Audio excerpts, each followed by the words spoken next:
जातीय जनगणना को लेकर डुमरांव में जदयू कार्यकर्ताओं ने निकाली आभार यात्रा। मुख्यमंत्री नीतीश कुमार के द्वारा जातीय जनगणना के निर्णय लेने के बाद शनिवार को डुमरांव में जदयू नेत्री अंजुम आरा के नेतृत्व में पार्टी कार्यकर्ताओं के द्वारा आभार यात्रा निकाली गई। यह यात्रा राज हाई स्कूल से शुरू होकर गढ़ चौक तक निकाली गई। इस मौके पर जदयू नेत्री अंजुम आरा ने जातीय जनगणना को लेकर कहा कि जिसकी जितनी भागीदारी उसकी उतनी हिस्सेदारी होगी। जातीय गणना से सभी वर्ग समुदाय का अलग अलग सर्वे होगा, उसी के आधार पर उनके विकास के कार्य होंगे। वहीं युवा जदयू के नवनिर्वाचित जिलाध्यक्ष रोहित ओझा ने कहा कि जातीय जनगणना कराए जाने का यह सोच हमारे नेता नीतीश कुमार की बहुत पहले से ही थी, लेकिन अब जाकर सपना साकार होते दिख रहा है। उन्होंने कहा कि इसको लेकर सरकार ने 500 करोड़ का बजट तैयार किया है। रोहित ओझा ने कहा कि अगर जरूरत पड़ी तो सरकार बजट को और बढ़ा सकती है। वहीं जदयू नेता अरविंद प्रताप शाही उर्फ बंटी शाही ने कहा कि जातीय जनगणना करने का मुख्य उद्देश्य केवल दबे पिछड़े लोगों को आर्थिक मदद देकर आगे लाना है, ताकि वह भी समाज में बराबर का योगदान दे सके। और हमारे सभी कार्यकर्ताओं, विधायकों, मंत्रियों की यही मांग है कि पूरे देश में जातीय जनगणना कराई जाए। इस मौके पर जदयू के वरिष्ठ नेता कमलेश सिंह, तिलकधारी पांडे, युवा नेता बबलू शर्मा, प्रभारी अनिल कुमार, राजकुमार शर्मा, विनोद सिंह, सिद्धेश्वर चौधरी, अशोक प्रजापति, संतोष चौधरी, उत्तम तिवारी, नंजी राम सहित सैकड़ों पार्टी कार्यकर्ता यात्रा में शामिल रहे। जातीय जनगणना बिहार में करा रहे हैं और उन्हीं का जो एनडीए में बीजेपी है वो इसका विरोध कर रही है, क्या कहना है? नहीं, देखिए, जातीय जनगणना नहीं है, जातीय गणना है, जिसमें सोशियो और इकोनॉमिक जो कंडीशन है उसका हमें सर्वे करना है। ये सर्वे एक है और इसमें भारतीय जनता पार्टी जो हमारे हम लोग एनडीए के अलायंस है, कहीं कोई विरोध जैसी बात नहीं है। आपको जानकारी होगी कि सर्वदलीय बैठक आदरणीय नेता माननीय नीतीश कुमार जी ने बुलाया था, जिसमें भारतीय जनता पार्टी भी सम्मिलित हुई थी और भारतीय जनता पार्टी की भी सहमति थी। तो कह सकते हैं कि बिहार में जितनी भी पॉलिटिकल पार्टियां हैं, सभी लोगों ने सर्वसम्मति से जातीय गणना का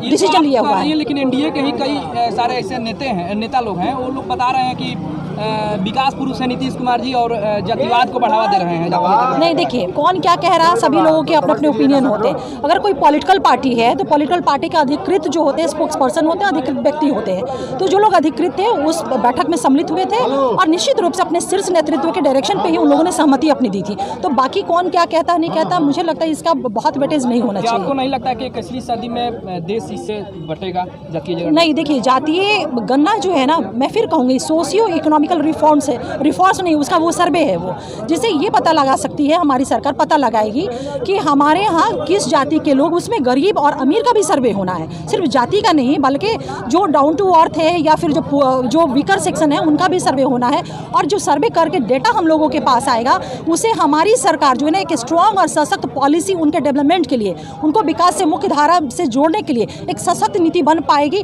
बस इसका उद्देश्य यही है। आधार पर अमीर गरीब देखा जाएगा? नहीं, बिल्कुल नहीं। अमीरी गरीबी का कोई जात नहीं होता। आप जानते हैं कि अगर जात की बात होती तो हमारा बिहार जो है एक ऐसा स्टेट है जिसमें सवर्ण समाज को भी आरक्षण दिया गया। वो किस आधार पे? इकोनॉमिकल आधार पे। तो ये बहुत पहले से वेल सेटल्ड ये पॉलिसी हमारे बिहार में आदरणीय नेता नीतीश कुमार जी के शासनकाल में रहा है कि जहाँ पे इकोनॉमिकली जो वीकर है ना, वहाँ पे जाति का कोई मतलब नहीं है, वहाँ पे वो सिर्फ आर्थिक आधार पे उसका सर्वे होना है। कार्यक्रम के पीछे क्या उद्देश्य? और देखिए, हम बिहार के तमाम जो जनता दल यूनाइटेड के और महात्मा फुले समता परिषद के ज्वाइंट हम लोग वेंचर कार्यक्रम था, उसमें हम लोग माननीय मुख्यमंत्री नीतीश कुमार जी का कोटि से आभार प्रकट करते हैं कि उन्होंने इस चीज़ को जातीय गणना जो सर्वे कराना है उसके लिए उन्होंने सहमति दी। और ना ही सिर्फ सहमति, बल्कि उसका पूरा बजट और एक डेडलाइन जो फरवरी तक वो तय कर लेना है हम लोगों को। और पूरा जो इंफ्रास्ट्रक्चर होता है, पूरी जो रोड मैप होती है वो पूरा तैयार है और जिलाधिकारी को उन्होंने नोडल ऑफिसर बनाया है इस सर्वे के लिए। तो ये सारी चीज़ों को लेकर के हम लोग आभार व्यक्त कर रहे हैं,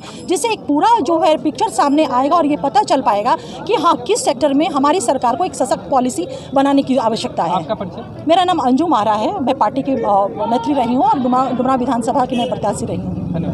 किस लिए रखा गया था? आज का कार्यक्रम रखा गया था जो जातीय आधारित जनगणना हुई है।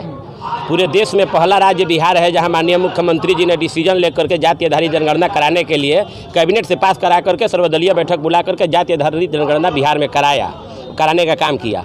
और उसके लिए हम लोगों ने माननीय मुख्यमंत्री जी के प्रति अपने आभार प्रकट करने के लिए इस कार्यक्रम को रखा था। क्या आपको नहीं लगता है कि विकास पर गणना होना चाहिए, अमीरी गरीबी का ये जातीय जनगणना क्यों कराया जाए? देखिए विकास पर भी गणना, जो विकास की बात आप कर रहे हैं आर्थिक आधारित जनगणना, तो आर्थिक आधारित जनगणना के आधार पर इस देश में सवर्णों को भी 10% आरक्षण मिला है, जिस सवर्ण समुदाय से मैं भी हूँ।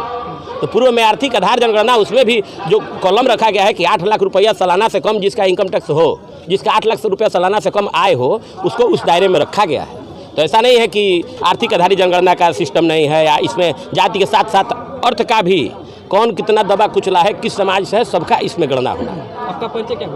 रोहित कुमार ओझा, जिला अध्यक्ष युवा जदयू बक्सर। जाति जनगणना इसलिए हमारे माननीय मुख्यमंत्री जी और उपेंद्र कुशवाहा जी और ललन सिंह जी का बहुत पहले से ये मांग था, तो इसलिए ये था कि जो बिहार में विकास की मापदंड हो, वो कितनी जातियां हैं, किस रूप में है, उसके आधारित कि विकास का ये अगला एजेंडा हो, तय हो और उन लोग को लाभ पहुंचे। तो इसलिए ये जाति की जनगणना का कार्यक्रम कहाँ से कहाँ शुरू होकर? ये हम लोग का राज हाई स्कूल से और नगर भ्रमण करते हुए वो यहाँ राजगढ़ तक था, और एक छोटी सभा होगी, और ये हम लोगों ने एक मैसेज देने का काम किया है किस प्रकार हमारे, और साथ में माननीय मुख्यमंत्री जी और उपेंद्र कुशवाहा जी के द्वारा जो ये प्रयास किया गया है, उस प्रयास को सफलीभूत हुआ है, तो उसके लिए हम लोग ने धन्यवाद यात्रा के रूप में ये आभार प्रकट किया। हम जदयू नेता हैं और साथ में जिला परिषद सदस्य चौमाही। नाम क्या होगा? अरविंद प्रताप साहिब, बंटी साहिब। जनगणना जो हमारे मुख्यमंत्री ने किया बहुत अच्छा किए हैं, और हम लोग का जाति कितना है, किसमें कितना दम है, सब दिख जाएगा। एक दूसरा में बंटवारा होगा, कितना होगा, किस एरिया में कितना है, सब स्पष्ट हमारे सामने आ जाएगी। जाति के आधार पर आर्थिक गणना होगा, ये कैसे संभव होगा? ये संभव है, इसीलिए नहीं ये कदम उठा रहे हमारे मुख्यमंत्री। हमारे माननीय मुख्यमंत्री नीतीश कुमार बिना सोचे समझे कोई कदम नहीं उठाते हैं। उन्होंने कुछ सोचा है, उनके दिमाग में कुछ है, इसीलिए ये संभव है, इसीलिए कार्यक्रम को आगे बढ़ाए हैं। आपका परिचय क्या हुआ? मेरा नाम प्रीति पटेल हुआ। क्या है जदयू में? जदयू में हम पहले महिला अध्यक्ष थे और प्रदेश सचिव हैं।